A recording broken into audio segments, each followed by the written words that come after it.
La popularité est une magie. Il faut être créative pour arriver à ce plaisir.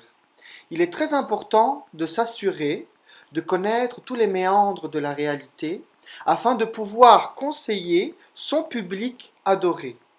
Jamais un homme ne doit se tromper lorsqu'il est un porte-parole, car les gens vont le suivre et sûrement même s'adonner à ce plaisir.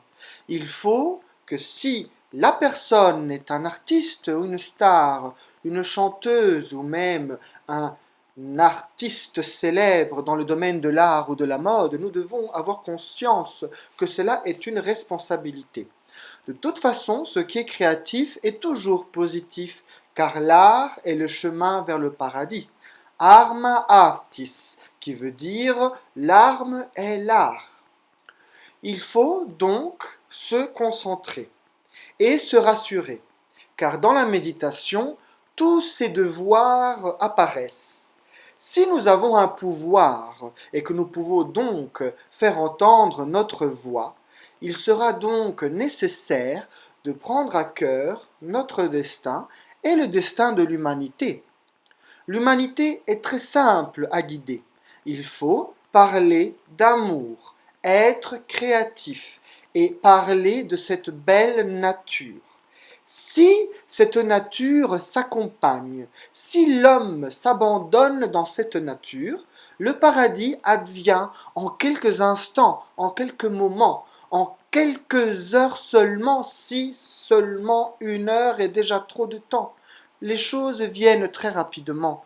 Dans la vie, on peut attendre quelques, même décennies, quand on ne sait pas comment bien se comporter, ou en tout cas quand on décide de ne pas bien se comporter. Mais tout à coup, quand le cœur se relâche, tout arrive et fracasse cette belle réalité. Car le paradis est merveilleux. Dans le paradis sur terre, dans cet Éden qui est donc l'Atlantide, le monde est un parc d'attractions. Il y a des spectacles, des films magnifiques, de la créativité, de l'art, de l'amusement, de la musique. Tout travail est fait pour développer l'intelligence et le paradis, les animaux et la beauté. Rien n'est oublié. Toutes ces choses qui sont faites sur terre devraient être simplement adonnées au paradis. Tous ces mensonges peut-être qui ont existé, cela est contre le paradis. Aujourd'hui, je vais vous parler avec grand cœur, car la popularité est quelque chose que l'humain a toujours comme désir au fond. Peut-être des gens ressentent ce désir un petit peu plus, d'autres un petit peu moins. Mais comment considérer cette popularité, la célébrité? Car souvent, comme vous le voyez bien, les stars et les célébrités ne sont pas aussi heureuses que nous le pensons. Il est indispensable de considérer les choses de façon et de vision angélique. Un ange est un être qui se comprend, par se laisser aller profond. Il écoute sa nature afin d'entendre sa prophétie. L'intuition le guide, car un sentiment et une émotion disent toujours la réalité de ce qui se passe devant lui. Nous avons comme des antennes, si vous voulez. Notre glande pinéale au centre de notre cerveau fonctionne telle une antenne. Cette antenne nous dit ce qu'il se passe devant nous et dans la vie. Lorsque l'excitation monte et arrive dans ton esprit, dans ton corps, il est important de l'accepter et de se laisser aller encore. Rien sur Terre n'est fait pour un contrôle instinctif, qui donc n'est pas instinctif, mais en essayant de contrôler son instinct. Cela est impossible. La réalité de l'instinct est que l'instinct se polit. L'instinct peut être éduqué et peut s'ordonner, mais à travers l'expérience aussi empirique. Nous devons donc être ouverts d'esprit, ouverts face à cette nature dorée. Le paradis te sera donné lorsque tu laisseras parler ton cœur. Et ton cœur t'amène toujours à l'intelligence, au bonheur, mon ami. Les amis qui sont sur la terre désirent être heureux. La célébrité et les stars que vous voyez à la télé, elles aussi veulent être heureuses. Et heureux tous ces hommes, aussi célèbres soient-ils, qui ont inventé des choses nouvelles et amené toutes ces nouvelles compréhensions.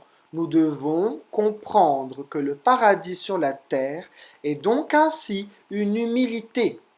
L'humilité est le chemin qui mène à l'espoir, et l'espoir est la source de toute intelligence. Et l'espoir est l'émotion la plus élevée dans l'esprit et nous ramène directement ensuite à la réalité. Cet espoir, pour l'atteindre, nous devons nous laisser aller. La nature est intelligente et non bête. L'esprit est intelligent et non stupide. La conscience est intelligente et non vide. La créativité est intelligente et non inutile.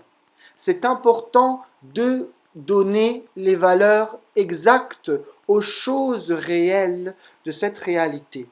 Nous vivons sur une planète sphérique dans l'espace. Cet espace est-il vide? Il n'est pas vide, il est rempli d'énergie, ou en tout cas de plasma rose. L'espace n'est donc pas noir, il est rose très foncé. Mais cette chose qui dit la vérité nous montre quelque chose d'encore plus profond. C'est que ceux qui traitent du firmament, si l'espace est une sphère qui aux limites possède un mur, mais un mur que lorsque tu l'atteins, s'ouvre vers la lumière, eh bien, ce mur qui est fait de plasma rose nous donne un sentiment de bien-être, car tout baigne en Dieu. Nous avons l'univers, et au-delà de l'univers, c'est ce que l'on appelle Dieu. Dieu est cette instance, il est le temps. Il a créé tout et chaque chose. Et cela n'est donc pas problématique, car en créant chaque chose, il nous donne le libre arbitre. Et ce libre arbitre, il nous apprend à l'écouter ou aussi il nous donne la possibilité de ne pas l'écouter. Dieu est divin, il est gigantesque. Cela veut dire que s'il nous donne cette vie sur cette terre, il ne nous abandonne jamais. Il nous accompagne à chaque seconde, à chaque instant. Car dans la liberté, comment pouvons-nous savoir ce que nous sommes? Car le divin qui est notre âme dit ce que nous sommes, nos goûts, nos couleurs préférées, nos activités que nous aimons, notre type de créativité, la typologie de travail que nous aimons faire et les expériences que nous aimons vivre. Chacun a sa typologie de liberté.